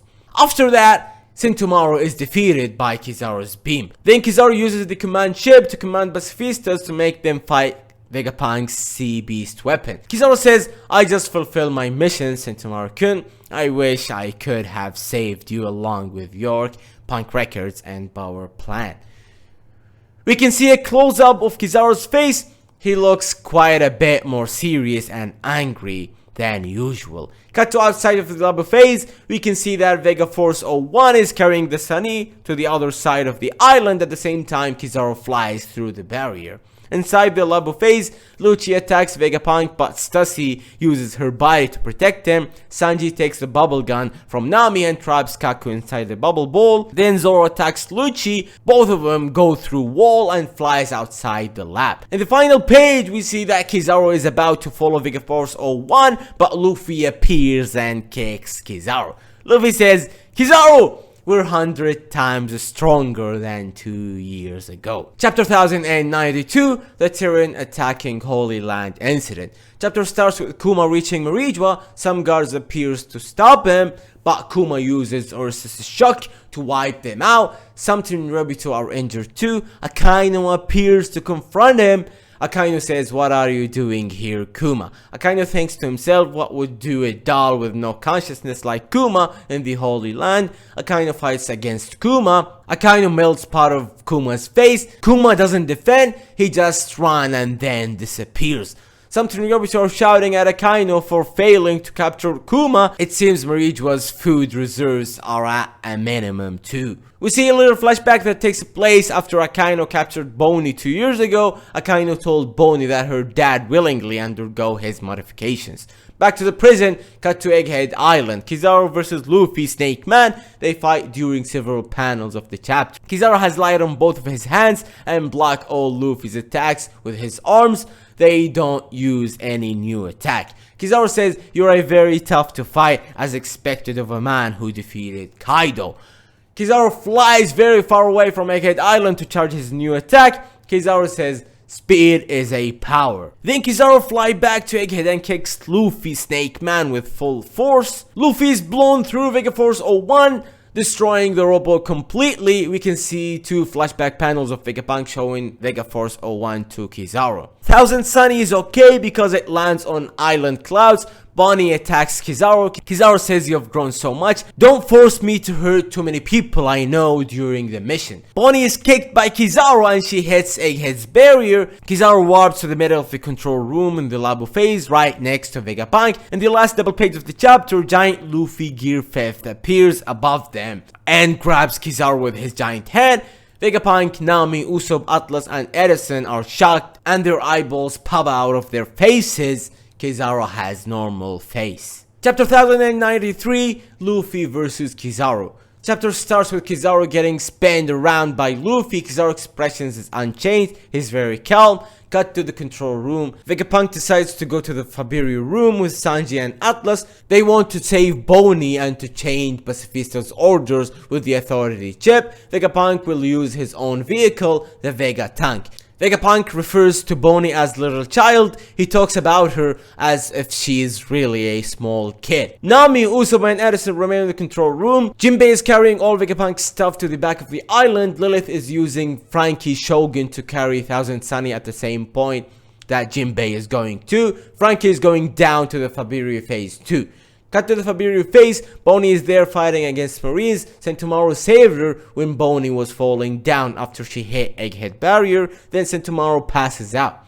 Cut to Zoro versus Lucci. Zoro's swords have flames on them and Lucci is using his awakened form. Zoro says, "With this level, you won't get to fight our captain." Lucci says, "It is worth killing the number 2 of the Yonko's crew." Back to Luffy versus Kizaru. Luffy throws Kizaru into the sea. Kizaru says, "Oh, I'm going to fall in the sea." However, Kizaru flies back and creates multiple light clones of himself. Kizaru's clones give Luffy minor injuries with their light swords. Luffy uses Gomu Gomu no down stomp to destroy all Kizaru's clones, but the real Kizaru is not there. Real Kizaru has returned to the control room to kill Vegapunk, but Vegapunk's already gone. Kizaru flies toward the Vega Tank and attacks it with light, but Luffy follows him and defends the Vega Tank. Luffy takes in Kizaru's lights and splits in multiple directions. The Vega Tank arrives safe to the Fabiru room. Chapter ends with Atlas overriding Kizaru's order to the Pacifista, but in the last panel, the scene changes. We can see Saturn staring menacingly. Chapter 1094, Warrior God of Science and Defense, Saint J. Garcia, Saturn. Chapter starts with all pacifistas obeying Atlas' orders and attacking the Marines. Bonnie is fighting Marines too. She uses a new attack called NDE, Near Death Experience. She fires a gun at Marines and they hallucinate with their own deaths. After that, Bonnie faces two vice admirals, and one of them was Bluegrass, and she was riding one of the pacifistas, so Bonnie couldn't do anything. Sanji jumps down the Vegatank A and saves Bonnie just in time. A magical circle suddenly appears in the middle of the Egghead Island along with fire and black lightning explosions. There is an announcement from the Marines saying that Saint Saturn is on the island. Marines with Rear Admiral rank or below must not look at Saint Saturn directly. However, one Marine makes eye contact with Saint Saturn and his head explodes. We can see Saturn clearly. The lower part of Saturn's body is a spider with a flame-shaped pattern. Saturn's beard and hair become like flowing clouds. He has two black clouds wrapped over his neck. His face looks human, but Saturn's nose is more wide and he has two big horns and his hat. It seems he's using his hybrid awakened form, but it wasn't confirmed in the chapter. Cut to Luffy versus Kizaru. Luffy and Kizaru are panting. Kizaru says he can't stay fighting or else he won't complete his mission. Then Kizaru flies away with super speed to attack Vegapunk. Kizaru shoots laser at Vegatank A, but it misses. However, laser destroys the Cloud Road, making Vegatank A falls to the ground. Suddenly, Saturn's voice can be heard all over Egghead Island. Saturn says, "Pacifistas, stop! All strong characters in the island, Luffy, Kizaru, Zoro, Lucci, Sanji, Jinbei, Vice Admirals, suddenly stop because they feel an unusual aura." After that, Luffy versus Kizaru continues. Luffy catches up with Kizaru. Kizaru says that form is already at its limit, right? Luffy hits Kizaru with a new attack called Gomu Gomu no Star Gun. Luffy's punch goes through Kizaru's face, but this time the attack creates many star effects. Kizaru says, "Oh, this is bad." Both Luffy and Kizaru fall to the ground together. Saturn looks up at Luffy while he's falling down. Saturn says, "Nika." Luffy turns to old man form when he arrives to the ground. In the final double page of the chapter, Saturn is facing Bonnie, Sanji, Vegapunk, and Frankie. Bonnie remembers something from her past, but we don't know who are the people that say the words Bonnie remembers. Bonnie's memories: "I gave the order, Vegapunk, there must be no consciousness remain. But if you do that, Kuma will." And after that, Bonnie jumps and stabs Saturn's chest with a sword. Some blood flows from Saturn's chest. Chapter 1095, A World Doesn't Worth Living In. Chapter starts with the Vice Admirals prepared to help Saint Saturn, but Saturn orders them to stand down. Saturn says that he could easily dodge Bonnie's attack if he would have wanted to. Saturn pulls out the sword of his body and his blood disappears. Saturn attacks Bonnie and Sanji by emitting aura from his eyes. Bonnie and Sanji are knocked in the head and some blood coming out, but their heads does not explode. Kizaru apologizes to Saturn. He's still on the ground, unable to move. Saturn says, "Your work is unusually slow this time." Saturn tries to stomp on Luffy, but Frankie extends his arm and saves his captain. Luffy is still conscious, but he doesn't say anything in this chapter. Vegapunk, Bonnie, Sanji, and Frankie are unable to move due to Saturn's mysterious power. Vegapunk says if this is not a scientific power, then this must be a devil fruit ability. Saturn grabs Bonnie and squeezes her. Bonnie says, "You killed my father," and we see a little flashback of Kuma telling young Bonnie about Nika. Kuma makes Nika's drum rhythm sound and they dance together. Kuma says, "Bonnie, I want to be a hero who liberate people like Nika." Back to the present, Saturn says Kuma is part of Buccaneer race, the people who once committed a crime in the past. Buccaneer race seems to have blood of the giants, making them unusually strong. A new flashback starts. It took place 47 years ago in Sorbet Kingdom. Kuma was born in a normal family. His father was a member of the Buccaneer race, and his mother was a normal human being. The information about Kuma's blood test was leaked to a government agent at the hospital, so Kuma's entire family was captured and became slaves in Marijua due to their strength. After his mother's death, Kuma's father tells him about the legend of Nika. Kuma's father says it's a legend that has been passed down among Buccaneer race members. Kuma's father makes Nika's drum rhythm sounds and starts dancing for Kuma. But he was suddenly shot in the head by a Tsururobitu for making too much noise. Cut to 38 years ago, Tsururobitu MC explains that once every 3 years the Tsururobitu comes down from Orijwa and conducts a human hunting game on a non-government island. Tsururobitu releases up problematic slaves on the island and wipes them out along with the native people on the island. After that, the world government claims the island as their own. The island that Tsururobitu chose for that year was God Valley in the West Blue. The land with many valuable resources that dare to use the word God in its name. The king of the God Valley tries to stop them but was killed by Saint Figureland Garling. This year game hasn't started yet, but Garling is the one that Tsururobitu expects to be the champion. Young Garling was very handsome with half moon hair, no beard. Many Tsururobitu are swooning over him. Saturn is on God Valley as well. He looks exactly the same that he looked in the present time. Saturn receives words that the Buccaneer child slave who escaped was captured. In the last page of the chapter, we see that Kuma is being dragged in the field by other slaves. This part, it's the continuation of the flashback Bonnie saw in chapter 1074. Then suddenly, two shadows appear. Mysterious person says, "Hee-ha! Hold right there, you guys. You must be the Buccaneer, the star of this. I see what they mean. You are indeed huge. They say the blood of the giants runs within you." We can see that the two mysterious shadows are two child slaves, a young Imperial Ivankov and a girl named Jenny. Ivankov looks pretty similar to her adult appearance. Jenny is a short-haired smiling girl that is eating a piece of meat.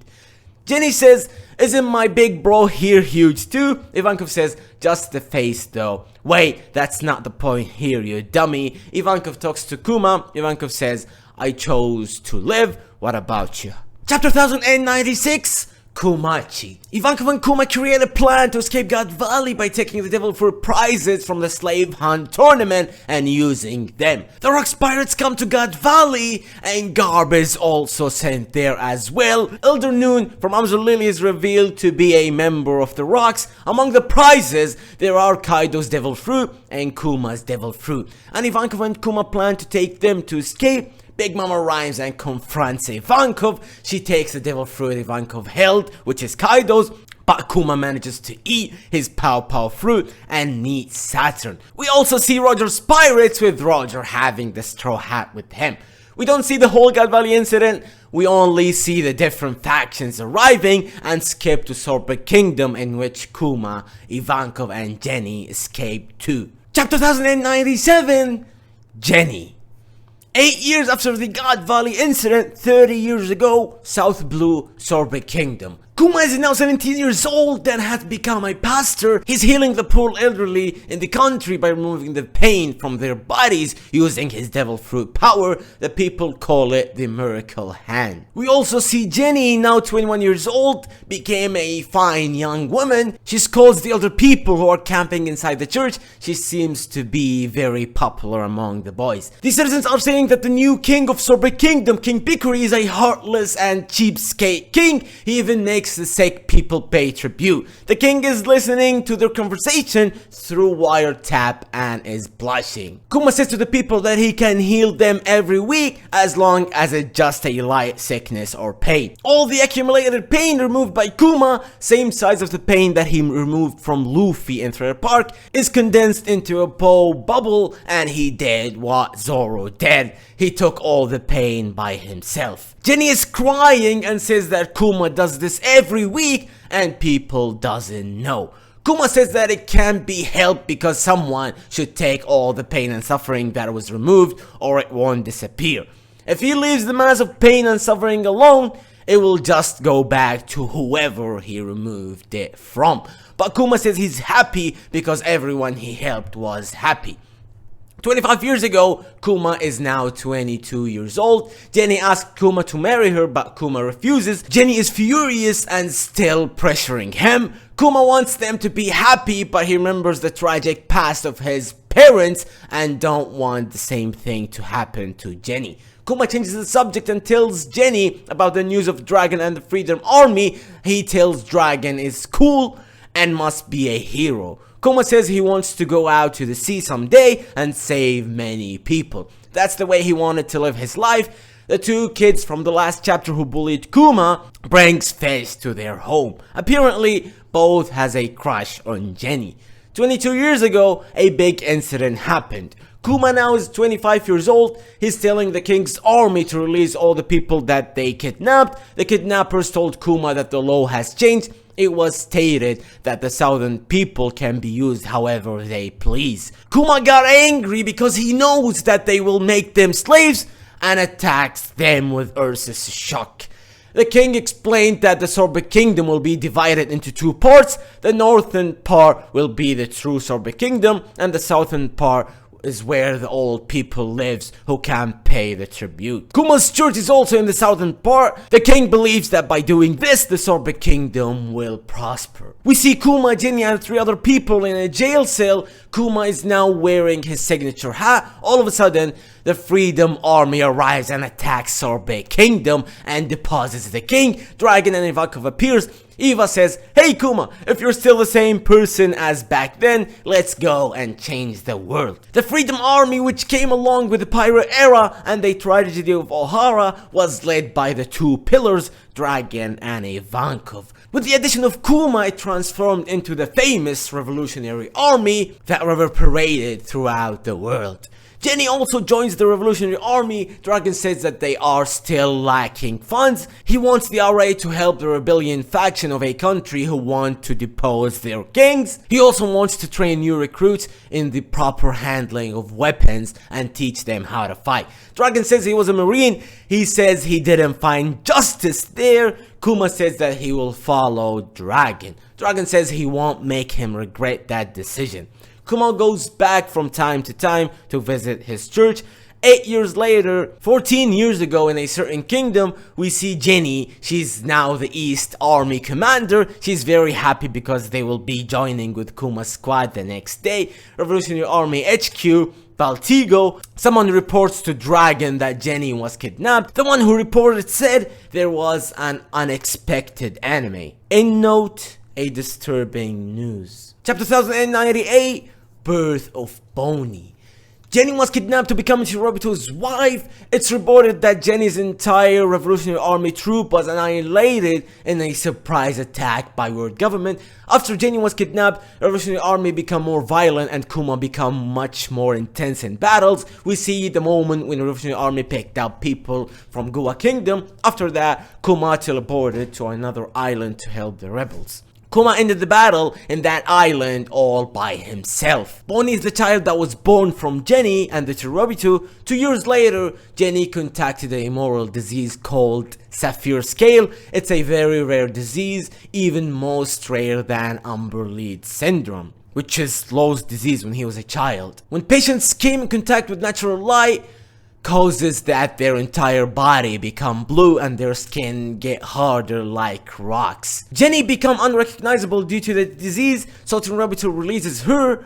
Jenny returned to Sorbet Kingdom and left Bonnie with the elders from the island. Then Jenny called the Revolutionary Army from inside the church where she lived with Kuma. Jenny says, "I really want to see everyone again, but this is a farewell." Ivankov says, "What?" Kuma says, "What are you talking about, Jenny? I thought I will never see you again. Where are you now? I will go immediately." During their conversation, they identified Jenny's location, so Kuma teleported to Sorbet Kingdom. Jenny said one last thing to Kuma, but he couldn't hear it because he was teleporting where Jenny was. Jenny says, "Kuma, I love you." Kuma arrived to Sorbet Kingdom, but Jenny was already dead. Kuma laid Jenny to rest. Kuma decided to raise Bonnie with the elders' help. Kuma teleported to help the Revolutionary Army from time to time. We can see montages of Kuma's activities with them, including him training Sabo. But unfortunately, Bonnie started to develop Sapphire Scale disease too, so Kuma decided to quit Revolutionary Army and take care of her. Dragon allowed it, and he told Kuma he will ask all doctors he knew in case any of them could help Bonnie. Kuma had no idea about what to do to treat Bonnie, so he decided she couldn't leave the church to avoid natural light. Kuma started to bring Bonnie books about different islands to read. Kuma says, "If you could travel, where would you like to go, Bonnie?" Kuma and Bonnie enjoyed together, dancing and living as a father and daughter. Bonnie's face had blue stones due to the sapphire scale, so Kuma called her jewelry. Some years passed. We are now 6 years ago from the prison. Bonnie is now 5 years old. Kuma talked with a doctor about Bonnie's disease. The doctor told him that although Bonnie never came in contact with natural light, the disease would still get worse with age and she will die when she will turn around 10. Bonnie overheard the conversation, but she only heard around 10 part. She was very happy since she misunderstood the whole thing, that she will be cured by the time she will turn 10. Kuma always told her optimistically that her disease will be cured one day. Now he couldn't tell her the truth and he didn't know what to do. One more year passed. We are now 5 years ago from the present time. Bonnie is now 6 years old. Chapter ends when Bikuri, the former Sorbet King, returned to Sorbet Kingdom and started to kill Sorbet citizens. People asked Kuma for help. Chapter 1099, Pacifist. King Bikuri heard the news about what the king of Gua Kingdom did there, burned down the Great Terminal, so he's doing now the same in Sorbet Kingdom, burning down villages and shooting people who protest. Kuma couldn't stand it anymore, so he destroyed the palace and defeated King Bikuri. This event was later called One-Man Revolution of Sorbet. Short after that, in Merijua, since Saturn heard news that there is a new king at Sorbet Kingdom, Kuma couldn't refuse the people's demands, so he became the king of Sorbet Kingdom. However, he still lived in the church, and the one who actually ran Sorbet Kingdom was King Bulldog, who was the king of 2 generations ago. One day, Bonnie ate the Toshi Toshi no Mi by accident. We can't see when she ate it or why the fruit was in Sorbet Kingdom, and turned into her adult form, the same form that she uses in the present. Everyone was shocked, thinking she was Jenny. King Bulldog visited the church with his mother Coney. Bonnie tried practicing her transformation while she looked at Coney, so her old form becomes very similar to Coney. There is a gag scene in this part while everyone keeps mistaking them with one another. King Bulldog brought bad news to Kuma. Former King Bikuri, who escaped yet again, had now the world government on his side. The news came out that Kuma has overthrown him for power and he was now an evil ruler of Sorbet Kingdom. So the Marines will lend their forces to Bikuri to take Sorbet Kingdom back. Kuma decided to take care of Bikuri for good, but he won't be able to remain in Sorbet Kingdom after that. Kuma entrusts Sorbet Kingdom to Bulldog. He will take Bonnie to live with him in the castle and will make sure Bonnie won't touch natural light. Kuma then went out to see Bikuri face to face. Bikuri was accompanied by a marine fleet in middle of the sea. Bikuri says, "Kill him! He's the tyrant that took the kingdom from me." Kuma sank all ships by himself. We can't see if Bikuri is dead or not. After this incident, Kuma fled to the sea and became a pirate. He had many evil nicknames and a very high bounty due to his strength. We can't see his bounty in this chapter. Meanwhile, Bonnie was living under Coney's care in Sorbet Kingdom Castle. Bonnie says, "When I turn 10, I will become a pirate just like my dad." Kuma traveled around the world searching a cure for Bonnie's disease. He visited all islands where he sent Straw Hat crew during Shabundi's incident. And finally, Kuma reunited with Dragon and Wind Grandma's ship in middle of the sea. All current revolutionary commanders were on the ship except Sabo and Koala. Dragon told Kuma that Ivankov and Inazumi were both captured and sent to prison. No more details about this. Meanwhile, Kuma had become a king and a tyrant and now a pirate. Below Pity asked something to Kuma. Below Pity said, "I want to become the commander of the East Army," but Dragon would not give that position to anyone unless you allows it. Kuma says, "So a woman with a bad mouth will become a commander, huh? Fine by me."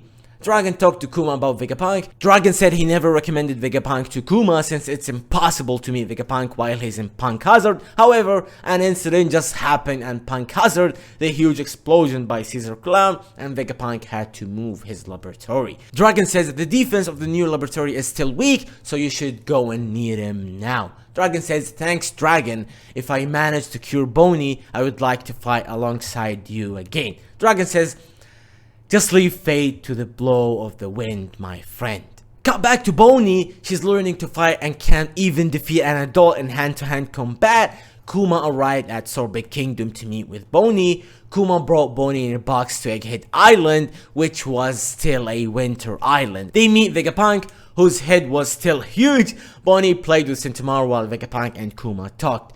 Vegapunk said to Kuma that it was possible to cure Bonnie's disease. He will use a new technology of cell transplanted that wasn't used yet in any regular hospital, but the cost will be very high, just like creating a cyborg. Vegapunk tested Kuma's blood and was shocked when he discovered Kuma was a buccaneer. Vegapunk asked why Kuma came to meet a government man like him. Kuma said he trusts Dragon. Kuma asked Vegapunk how was his blood different from human blood. Vegapunk said there wasn't enough samples to come up with clear explanation. Vegapunk says, Kuma, become a host of the clone army I'm planning to create, and I will cure Bonnie for free. Kuma says, I will accept any condition for Bonnie, but what your clones will do.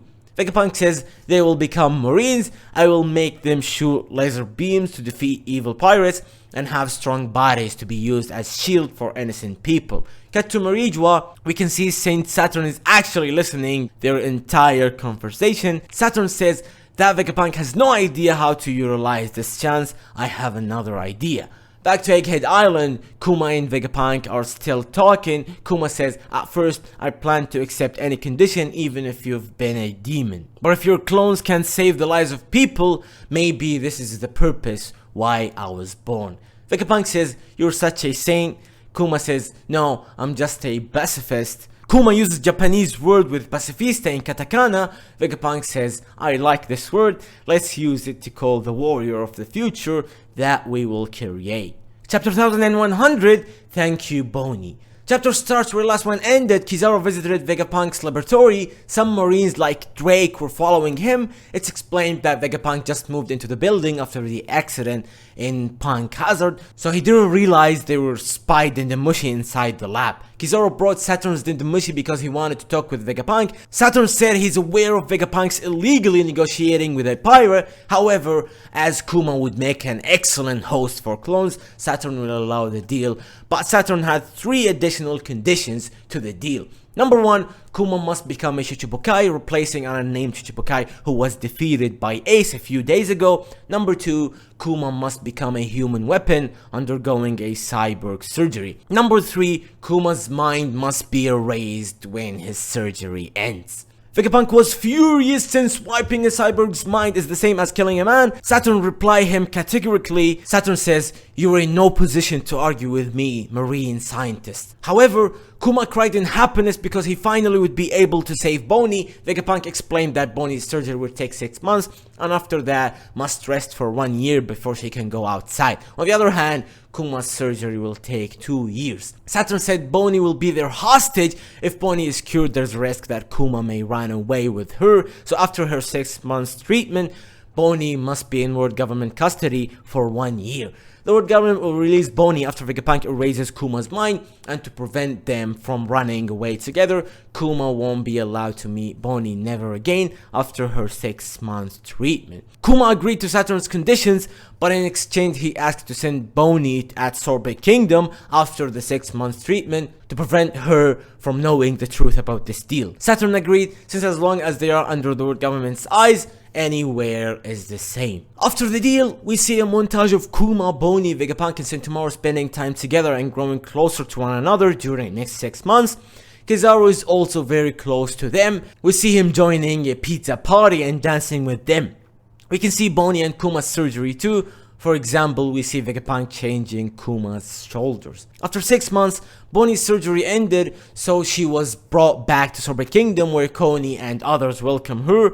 Koni had a white hat which looked the same as the hat Bonnie wore at Chabundi Arc. Bonnie will live in the church for another year under medical team's care, but the medical team were all government agents. Their leader was CPA agent named Alpha. Kuma said goodbye to Bonnie with his last words to her. Bonnie was just laughing since she didn't know she will never see Kuma again. Kuma says, thank you for being born, Bonnie.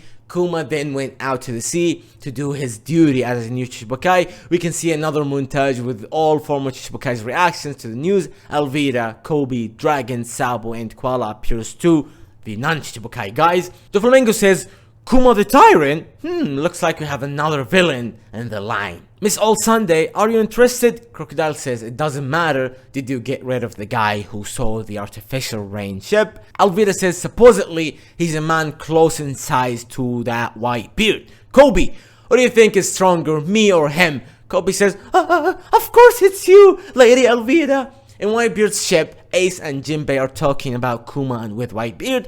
Marco and Teach was there. Ace says, Jinbei, a successor has been chosen. Great. Jinbei says, you're the one to talk, Ace. I'm reading it right now. A former king. We have also a current king among us too. Pirate world sure has changed. Bo Hancock says, this has nothing to do with me since I will never participate in the meeting. Gloriosa says, Snake Princess, wait, even if so, you should still have the knowledge of it. Moria says, shush, a poor human, what the hell kind of power is that?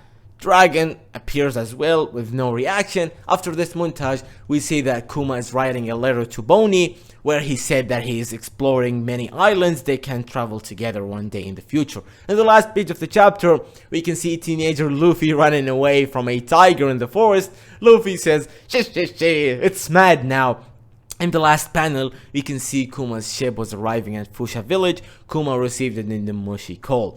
Government agent Bartholomew Kuma, we have an order from the word government for you. Where are you right now? Kuma says, in the East Blue. What's the order? Chapter 1101, Dear Bonnie. Chapter starts with a little flashback inside the flashback. Kuma remembered one of his trips with the Revolutionary Army in Goa Kingdom. Kuma mentioned that he noticed how Dragon seemed to know a lot about this country. He said too that Dragon visited a village outside of the country to observe a certain boy. Dragon says, keep talking if you wanna die. Kuma says, why?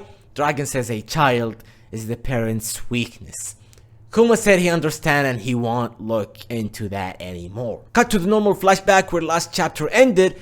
Kuma entered the village and observed Luffy. He was 16 years old. Luffy was practicing in secret his attack Gomu Gomu no, which is the stomp one, the same attack he used to defeat Arlong. Suddenly, Kuma got a call from the world government. Luffy heard the sound and sensed a chilling presence nearby, but when he looked, Kuma was gone. Luffy says, there must be some really strong animal in this forest that I have not defeated yet. Kuma left Dawn Island to fulfill world government's order. We can see Kuma helping a merchant ship that was attacked by pirates and making them surrender. During the entire chapter, we have narrations from Kuma's letters to Bonnie. Letters talked about how Kuma loved Bonnie. He also explained her that he saw so many beautiful islands where they will travel together in the future. However, cutting back to Sorbet Kingdom, we can see all Kuma's letters were intercepted and destroyed by Alpha. Bonnie was waiting for Kuma's letters every day, but they never arrived. Bonnie never revealed her Toshi no Mi powers to Alpha and medical team. Coney instructed Bonnie to keep her powers in secret.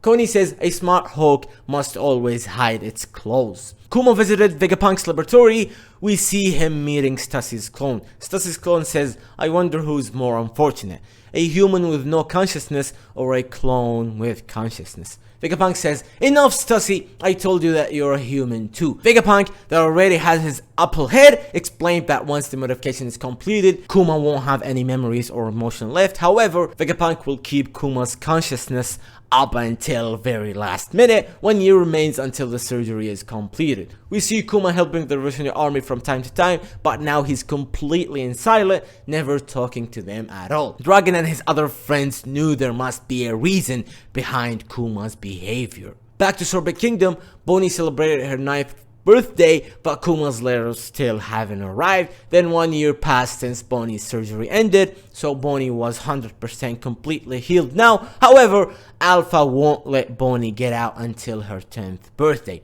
Coney got information from a local town bar. One member of the medical team seemed to let slip that Alpha and other medical team were members of the world government agents. Coney and people from Sorbet Kingdom realized that the situation was very unusual, so they planned Bonnie's escape. The strongest fisherman from Sorbet Kingdom will take Bonnie to the sea and help her find Kuma. They remodeled the fisherman's ship into a pirate ship and decorate it to look like a pizza for Bonnie. Coney and Bonnie switched clothes and Bonnie stepped outside for the first time.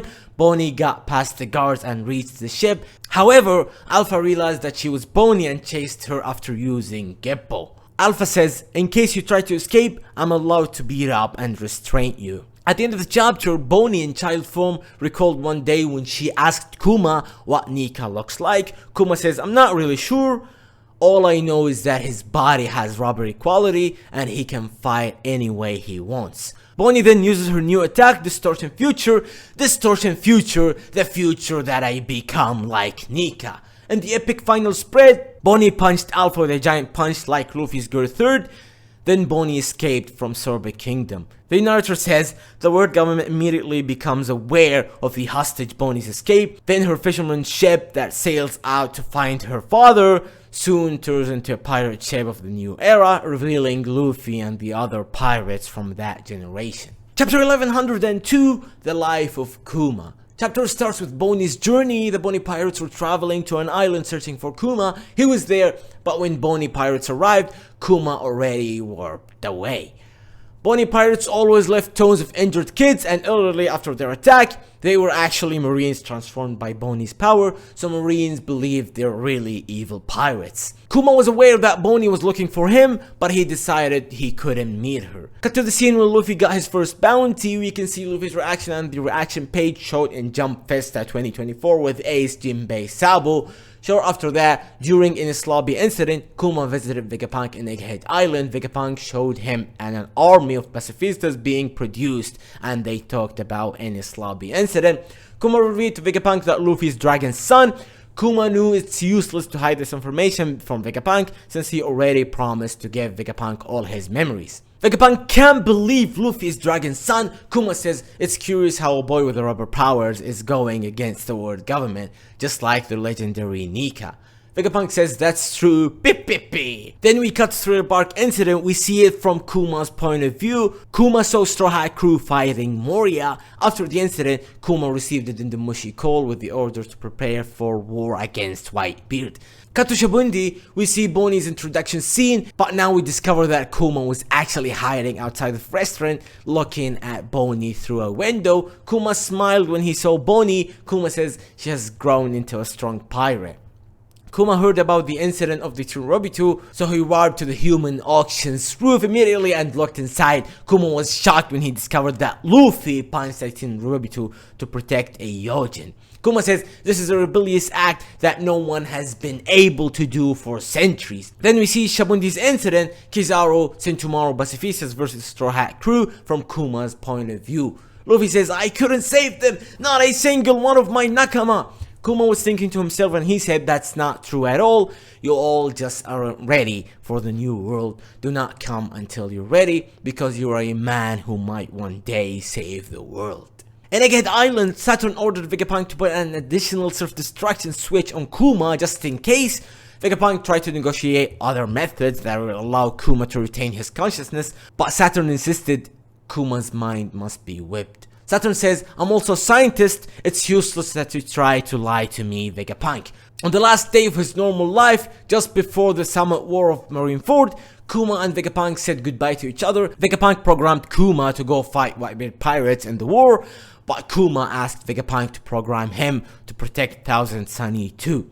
Kuma says, I would love to see how the Straw Hats growth, but since I can't do it, at least I want to protect their home. Vegapunk says, Kuma, why do you have so much faith in Luffy? Kuma says, I know Nika is just a legend, but I promised Bonnie that one day Warrior of Liberation will come to free her. Luffy's actions moved me. I think he's a man who might end up changing the seas one day. Kuma gave his memory to Vegapunk. As he promised, Kuma's memory is like a copy of original one, so Kuma doesn't forget anything by pulling it out with his powers. Also, the memory will disappear when someone touches it. So Vegapunk developed this system to observe and study it without touching the memories for itself. As Kuma pulled out his memories, we see Kuma's entire life flashing before him and all faces of people he loved. His dad, his mom, Ivankov, Jenny, Bonnie. Then in a very emotional scene, we see Vegapunk pulling a machine's lever in tears. The machine started to erase Kuma consciousness. There were rays of light shining on Egghead Island, just like in Kuma's church when he took damage from people. All scientists and Sentomaru were praying, saluting together. In the final page of this chapter, flashback ends, we cut to Nico room in Egghead Island, then sphere with Kuma's memory is gone and Bonnie is crying on the floor. Chapter ends with Kuma's final words that he asked Vegapunk to tell Bonnie, "Happy 10th birthday, Bonnie." Chapter 1103, I'm sorry daddy. Chapter starts where last one ended. Bonnie came out of Nico room, she turned to child form and apologized to Vegapunk. Vegapunk gave her the 10th birthday present from Kuma. It's a Sun necklace made of sapphire. Back to the prison, Bonnie uses her attack, Nika-like future against Saturn, but her attack doesn't work and she's suddenly weakened. Saturn thinks to himself that the Nika Bonnie knows is different from the real one, so Bonnie only can replicate the rubber power part. Meanwhile, everyone cannot move due to Saturn's power. Suddenly, Luffy starts eating food on the floor. It seems someone sneaked food to him, but Saturn notices it and orders Luffy to be restrained with Kairoski. It's revealed that Toshi no Mi power was given to Bonnie by Saturn. Saturn conducted experiments to give people Devil Fruit's power via extracted medicine, not having to eat the actual fruit. Saturn gave the medicine to Jenny, but she got the Sapphire Scales disease as a side effect. Saturn didn't expect the disease and the Devil Fruit power to be passed on to Bonnie too. According to Saturn, Bonnie's power allowed her to transform into any future she can imagine. However, the more she gains knowledge about the truth, the more limited her future becomes. Bonnie is in despair state and starts to doubt about Nika's existence, so her Nika form becomes weak. Bonnie apologizes to her father because she's about to die, despite Kuma gave up his life for her. Saturn is about to kill Bonnie, but suddenly Kuma arrives at Egghead Island and destroys the marine that were surrounding the group. In the epic final spread, Kuma grabs Bonnie with his hands and uses his body to shield Bonnie from Saturn's leg that pierces Kuma's back. Then Kuma pulls out Saturn's leg from his back, turns towards him and prepares to punch Saturn in rage. He has the same face we saw in chapter 1099. Chapter ends before Kuma's fist makes contact with Saturn. In the last panel we can see Saturn's face, he's sweating and scared. And that was it guys, happy new year's. I don't know how long this will take. I think I've been recording for 3 or 4 hours right now. And yes, happy new year to all of you guys. Please share this video everywhere. Please, I want this video to go viral as much as I can. As much as you can guys. So yeah, thank you guys. Yeah, goodbye. See you later.